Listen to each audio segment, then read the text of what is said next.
Okay, so comedian Bill Maher will be in Rochester this weekend performing at the Auditorium Theatre on Sunday night. Yeah, he's busy, currently producing in production on Real Time with Bill Maher on HBO. Still traveling from city to city doing stand-up. We were able to get a few minutes with him. He talked to 13 Wham News' Matt Malloy. Bill Maher, the comedian, well known for his not-so-shy opinions on politics and religion. We talked about it all.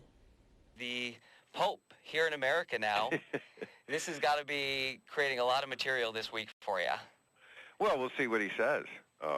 You know, he's an interesting guy, the Pope. I never thought I'd see a day where Mel Gibson didn't really like the Pope, and I do.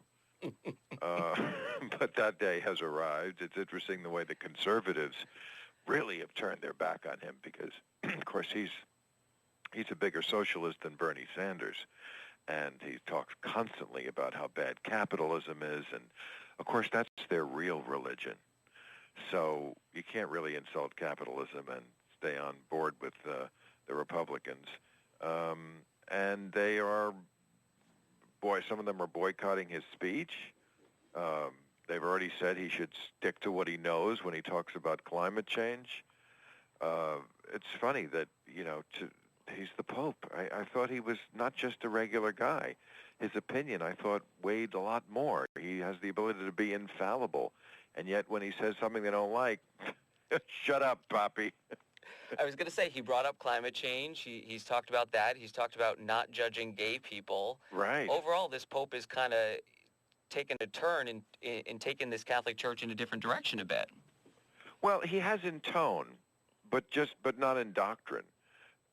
And tone matters, it does.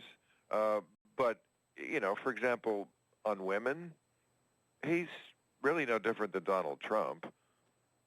Although actually Donald Trump is better because Donald Trump believes in using women in official leadership positions and the Pope does not. But both of them say that they love women, and then there's evidence to the contrary.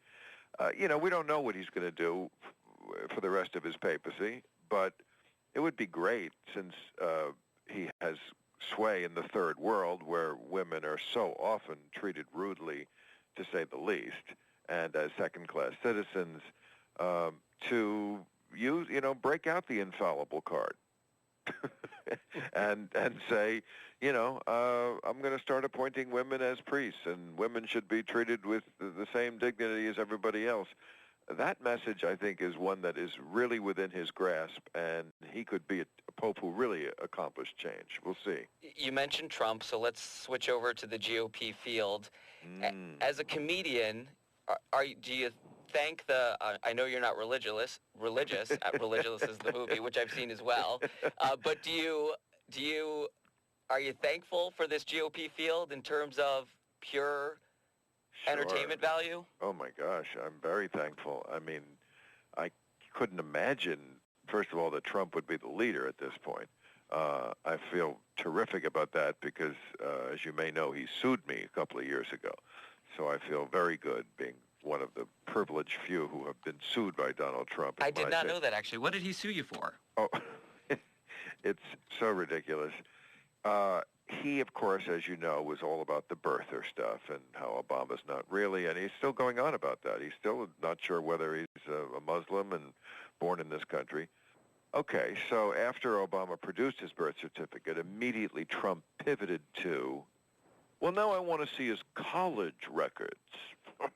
Because, you know, a black guy getting into college, there was something fishy about that had to be looked into. And Trump did, Mr. Class, offered the President of the United States $5 million to a charity of his choice if he would release his college record. So I offered Trump $5 million if he could prove that he was not the son of his mother and an orange-haired orangutan, because we showed the two pictures, and there's only two things in nature that have that exact same color hair, and it is Donald Trump and an orange-haired orangutan. And this moron, instead of just letting it go, goes into court, sues me, calls the press, produces his birth certificate as if it was going to say orangutan on it, as if it's even possible to have a child with an orangutan if you're a human. And he basically turned what was a one-night gag into a 3-month national debate on whether his mother had sex with an ape. So next time he says, I'm smart, I'm really smart, I would look into this. So what did Maher think of the Republican debate, and who does he think will come out victorious in both primaries? We'll talk about that in the second part of my interview coming up. Okay, he says what he thinks. Coming up, September is Prostate Cancer Awareness Month. We'll talk to the chief of Rochester General's Division of Urology.